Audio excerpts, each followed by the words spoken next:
Gécamines. Affaire Ventura, aucun dirigeant n'est en fuite, introuvable, arrêté ou inquiété. Gécamines tient à affirmer, sans peur d'être contredite, qu'aucun de ses dirigeants n'est en fuite, introuvable, arrêté ni inquiété au sujet du dossier relatif aux près de 200 millions d'euros consentis par Fleurette Mumi devenue Ventura.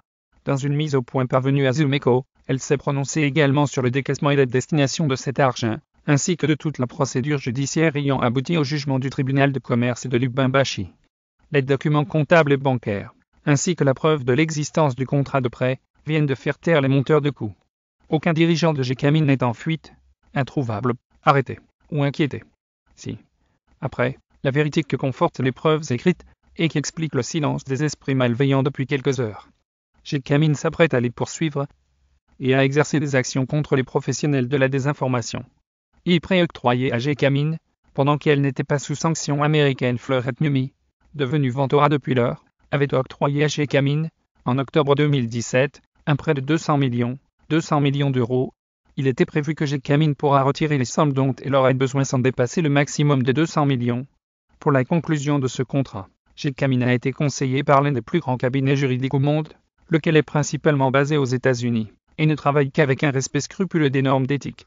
Certains ont pensé que ce contrat n'existait pas, et que le préventé n'était qu'une fiction, pour faciliter le blanchiment des capitaux par le biais des saisies et détournements par voie judiciaire. Erreur. Tous ceux qui voulaient vérifier la situation réelle, sont maintenant au courant de l'existence du contrat.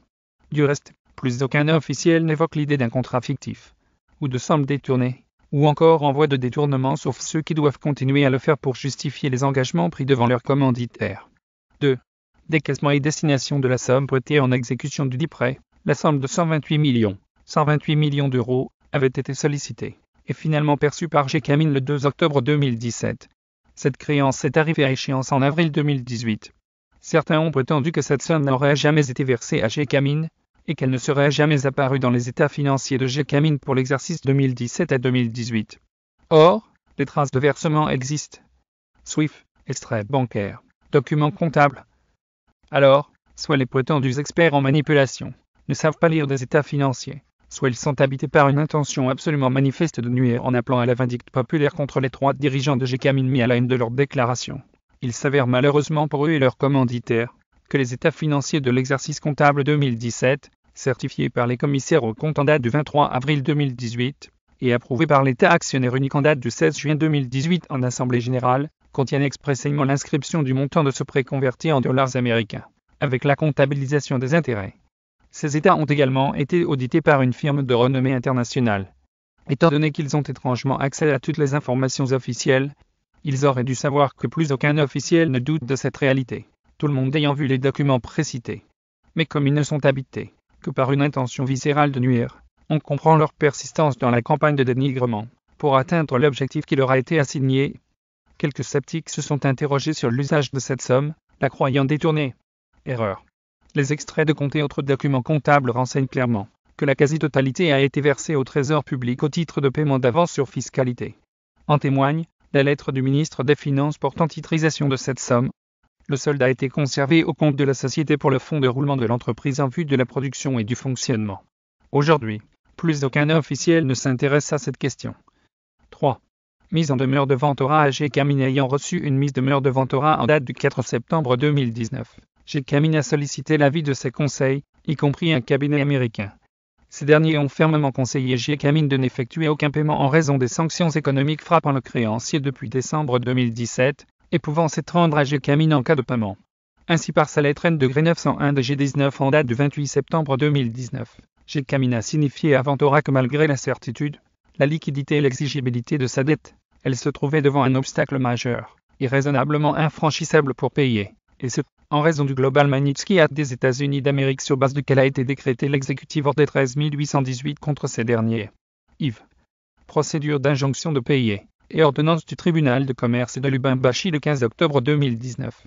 Ventura a initié une procédure d'injonction de payer pour contraindre Gécamines à payer le principal, les intérêts de retard et des intérêts pour défaut de paiement, soit la somme de 151 881 175,96, 151 880 175,96 €, qui se décompose comme suit. 128 millions d'euros, à titre principal.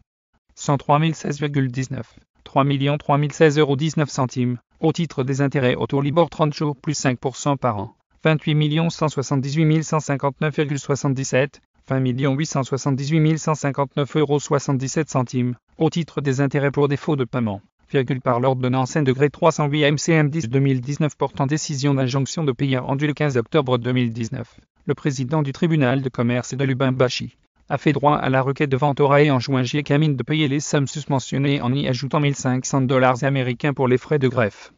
En date du 29 octobre 2019, refusant tout paiement, Gécamine a introduit une opposition à la décision portant l'injonction de payer avec assignation auprès du tribunal de commerce de Lubumbashi. L'affaire a été plaidée le 11 novembre 2019. Le jugement Acte 2478 rendu le 14 novembre par le tribunal de commerce de Lubumbashi a partiellement donné gain de cause à Ventura en lui reconnaissant la créance principale et les intérêts, 151 881 175,96 € au total, mais en rejetant sa demande de dommages-intérêts. À ce jour, Gécamine n'a effectué aucun paiement. Signification de l'ordonnance et absence de procédure de défense à exécuter. Gécamine ayant reconnu sa dette, l'exercice de cette procédure eût été tant inefficace qu'abusive et susceptible d'amener la partie adverse à exercer une action en dommages-intérêts contre elle. Saisie-attribution pratiquée par Ventura. Ventura a pratiqué une saisie-attribution visant la créance de Gécamine sur l'État congolais. Gécamine en a été informé par acte de dénonciation, et aucune suite n'a été portée à sa connaissance depuis lors. En tout état de cause, Gécamine n'a effectué aucun paiement. Procédure devant la Cour d'appel du Haut-Katanga en date du 21 novembre 2019. Gécamine a interjeté appel contre ce jugement pour mal jugé, et a notifié la date de l'audience du 29 novembre 2019.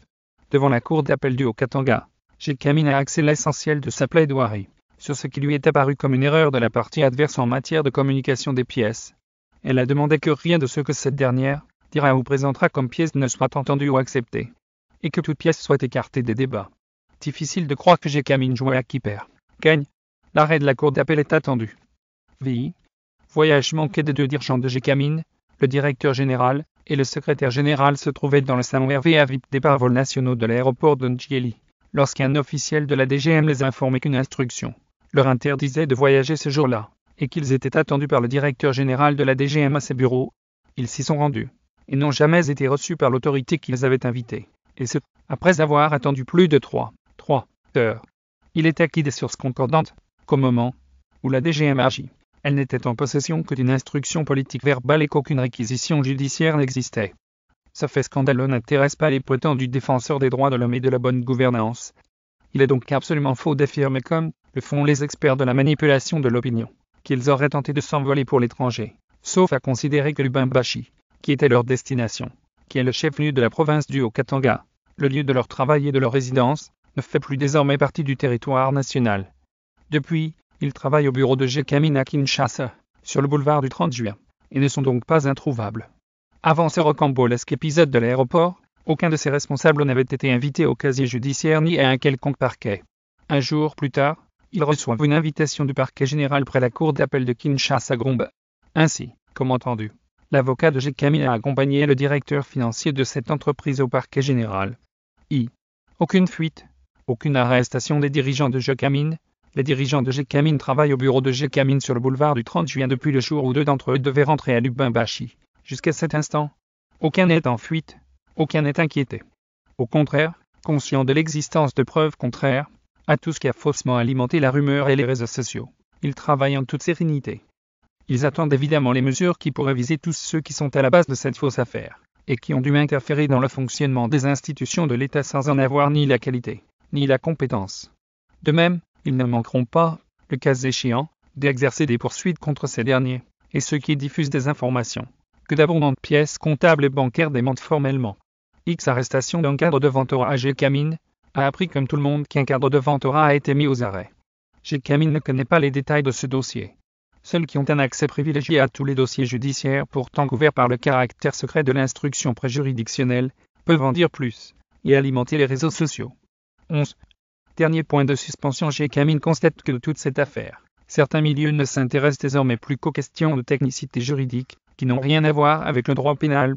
Immatriculation des sociétés au RCCM, inscription complémentaire au RCCM, ingénierie contractuelle. On est donc bien loin du contrat prétendument fictif. de la somme non perçue par Gécamine, du non-enregistrement de la somme dans les états financiers, de la somme détournée, des fausses arrestations, des fausses fuites. Le coup est politique, l'avenir immédiat le dira certainement, car l'un des grands animateurs de la campagne de dénigrement a été aperçu, le jeudi 19 décembre 2019, sortant d'une officine, avec une farde jaune contenant des documents et informations, qu'il a relayés sur les réseaux sociaux. Mais comment et pourquoi des officiels peuvent-ils s'employer à tromper le peuple? Source: Zulmeko MCP, via mediacongo.net.